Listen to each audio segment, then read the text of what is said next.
Thought I'd record another video. It's been a minute. I was almost hesitant to record this video because most of the time when I do these things, I try to find some type of inspiration or encouragement. And I was sitting there thinking about it. Sometimes I'm like, maybe it's just good to be transparent with, some of this journey and the physical. I know that in the mental of this is just as exhausting and challenging as the physical part of it. I was having a conversation with somebody a couple weeks ago, and there's a little 5-year-old boy. You don't see it often in this community, but there's sometimes you've seen kids get this disease, and it's like juvenile onset of it. And I think within a year ago he was still moving and talking a little bit, and now he's at the point where he's just on the trachea, and he's just sitting there staring out in space, and he can blink at this point. And I was having a conversation with someone, and I was telling them that as a parent, I don't know what I would do.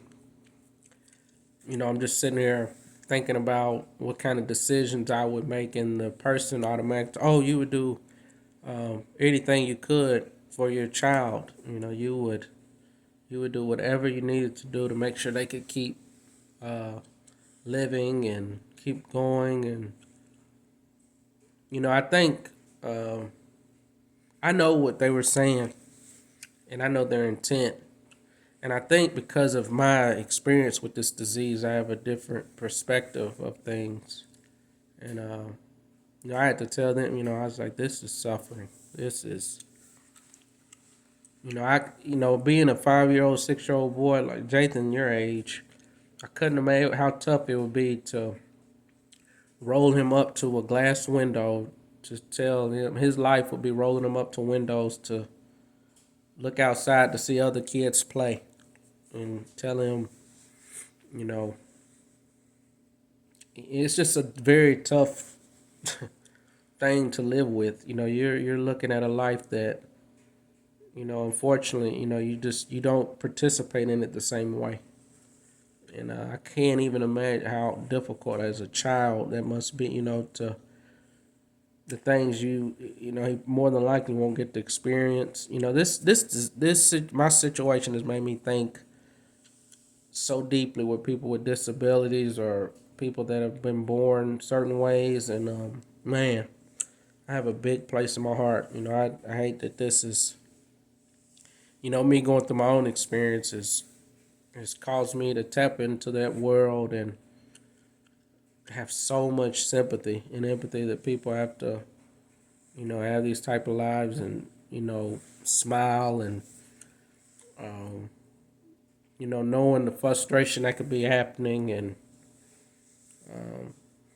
I was saying that, even my own transparency, don't think every time, a lot of things are very different. When I look at, everything that I can look at now can be a reminder of things that I can't do. When I look at social media, I see, you see families taking vacations or dads doing stuff with their kids. That it's just a reminder to me of things that I can't do. And it's not always easy processing that. It can be very frustrating. I've learned to kind of accept it for where it is, where I'm at with it. But I'm gonna be transparent. It's not always easy, to be positive and to be uplifting and encouragement. I usually when I had those thoughts, I try to just keep it to myself, and usually I'll work my way out of it. And one of my prayers is, to God, don't let my heart turn bitter. Because you can see how it easily can happen. This is not a um, I don't, man, it's everybody deals with it differently. And I've seen people have a positive. I don't know. I've seen all emotions. I've dealt with it myself too. In the darkest to the high. I've walked through them all. A lot of times I probably eternalize them and keep them to myself. And I don't know. I don't know if people. I don't know if people don't I don't know. That's a tough one. I was gonna say I don't know if people don't really care like that, like you think they might. Um, I don't know. I've seen, and if you were to watch the other groups, I don't. Again, this is why interacting with others to me is beneficial and helpful because it won't allow you to take your specific situation so personal. I realize a lot of us are having we have different journeys, but we're sharing a lot of same experiences and isolation and being um, I don't use the word forgotten. It is very common. Our world has changed. People that have these types of diseases, and I've seen it several times with people, you know, families are not that involved, or their loved ones just are not that interested in their journeys, or all kinds of scenarios where people can take things personal. They might take it a certain kind of way, and it's a lot to process. Um, and you got to find a way. You just have to find a way to muscle through it. Again, for me, this is why faith has been so crucial because human beings are human beings. People are people. And I include myself in that. Parents, children, friends, loved one, everybody. We are human, man, and we're going to. As human beings, you're gonna give. It's natural, man. You're gonna let people down at times. Uh, and so you have to. And to me, it's accepting people and things in this world for what it is. And sometimes it can be crushing to accept, people's. Um, I don't know. It's just something to process. Uh,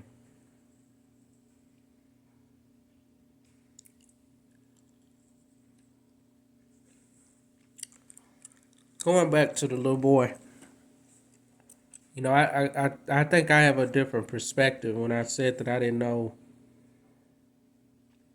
what I would do as a parent because I don't know. Me going through this experience, it is. I don't know if I would. Me knowing what I know about this type of situation, I probably wouldn't. Um, I probably wouldn't let my child go through it. Just being honest, I've thought about that, which is, and this is an individual thing too. Me um, going through my own experiences, and it's also shaped my own decisions. With what um, as far as I'm concerned, right now, once I reach a certain point, um, my protocol in place,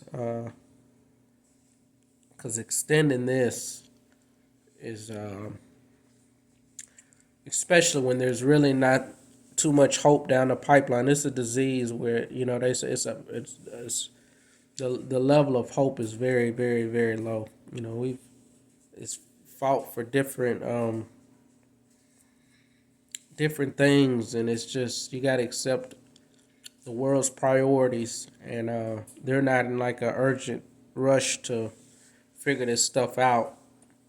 And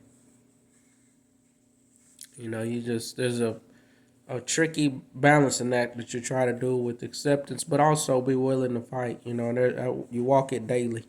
If there's something that was I could take tomorrow or today, I would in a heartbeat to get me up out of this chair and get me back to my normal me. Um, but I don't know. I just felt I should come on and cut the camera on and just having a moment of transparency.